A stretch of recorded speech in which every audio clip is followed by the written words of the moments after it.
কি একটা আশ্রয় দেশে বাস করি আমরা, সত্য কথা কেউ বলতে পারবেন না ভাই। সত্যি কথা কেউ বলতে পারবেন না। আচ্ছা, এই যে 24-এ দেশ স্বাধীন করছেন আপনারা, তারপরে কি দেশটা ভালো আছে ভাই? দেশের মানুষ ভালো আছে? জনগণ ভালো আছে? আমি জানতে চাই। 15ই আগস্টকে কেন্দ্র করে কি ঘটনা ঘটতে যাচ্ছে? রিক্সা চালক খুলতে যাই মার খেয়েছে, মানলাম ও ভাইরাল হওয়ার জন্য গেছে, ওরে মারছে। এক হুজুরের কাছে কোরআন শরীফ খতম কইরা সেইখানে দোয়া করতে, কবর জোরাত করতে গেছে 32-এ, ভাই সেও ভাইরাল করতে আসছে, মানলাম। কিন্তু এই যে ভাইরাল যে পার্সন গুলা, সাকিবুল হাসান থেকে শুরু করে তোমরা বিভিন্ন তারকাকে ছবি টাঙ্গাই, বেলা টাঙ্গাই, জুতা বয়কট করতেছো ভাই, তারা কি তোমাদের পিছন মারছে? কি করছো ভাই তোমরা? সমন্বয়করা কি ছিড়ছো? এতে শামীম আহমেদ, সে কিন্তু ছাত্র আন্দোলনের সময়, কোঠা আন্দোলনের সময় মাঠে ছিল, আমাদের হয়ে কাজ করেছে, কথা বলেছে। আরশ খান, সেও কথা বলেছে। মেগা স্টার শাকিব খান, সেও কিন্তু কখনো রাজনীতির সাথে আমি যুগ দেখিনি যে আওয়ামী লীগ করতো। আওয়ামী লীগের একটা ট্যাগ লাগাই দিয়েছে তোমরা, এখন কারণ কি? আমি ভাই সত্য কথা বললি এখন আওয়ামী লীগ, সত্য কথা বললি এখন আওয়ামী লীগ, মূল কথা এইটা না। মানলাম সাকিবুল হাসান সে এমপি ছিল, সে আওয়ামী লীগ ছিল, কিছু কিছু পার্সেন্ট আওয়ামী লীগ ছিল, কিন্তু তোমরা এখন সবাই যে কয়েকজন নাম নিবো, নাম নিতে গেলে তো হয়তো সময় ফুরিয়ে যাবে। কি শুরু করছো ভাই তোরা? শুরুটা করছো কি? এই দেশ কি শান্তিতে আছে? শান্তিতে নাই, শান্তি তো থাকতেও দিবি না, শান্তিতে থাকতেও দিবি না। এই মনে হয় এই 9 মাসের ভিতরে নাকি 1 বছরের ভিতরে তোরা কতবার যে আন্দোলন করছো ভাই।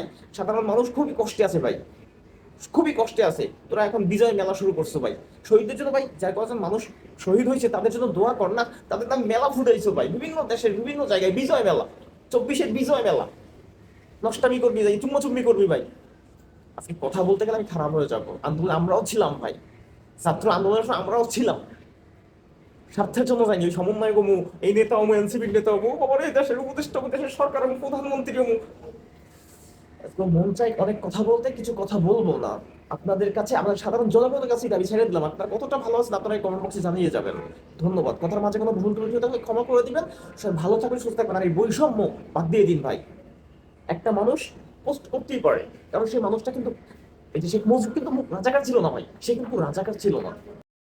ঠিক আছে ভাই, প্রতিবাদ করো, কিছু বিষয় নিয়ে প্রতিবাদ করো। আমিও জাতির পিতার বিপক্ষে। জাতির পিতা কি? জাতির পিতা আমাদের ইব্রাহিম সাল্লাল্লাহু আলাইহি সাল্লাম, জাতির পিতা বঙ্গবন্ধু শেখ মুজিবুর রহমান না। এই বিষয়গুলো নিয়ে তোমরা প্রতিবাদ করো ভাই। এখন কি হচ্ছে? টাকা থেকে শেখ মুজিবুর রহমানকে সরিয়ে দিয়েছো, টাকার মধ্যে মন্দির বসিয়ে দিয়েছো, সেই মন্দিরের টাকাটা নিয়ে আমরা মসজিদে নামাজ পড়তে যাব। আমি কি আজকে কথা বলতে গেলে আমি খারাপ হয়ে যাবো, তাই কথা বেশি বলতে চাই না। জনগণের হাতে সবকিছু ছাইড়া দিলাম, আপনারা কমেন্ট বক্সে বইলা যান। আর আমি যদি ভুল ত্রুটি করে থাকি, হ্যাঁ সেটাও বইলা যান, ভিডিও ডিলিট করে দেবো। জাতির কাছে আইসা জুতা মাইরা নিজের গালে ক্ষমা চাবো। ধন্যবাদ।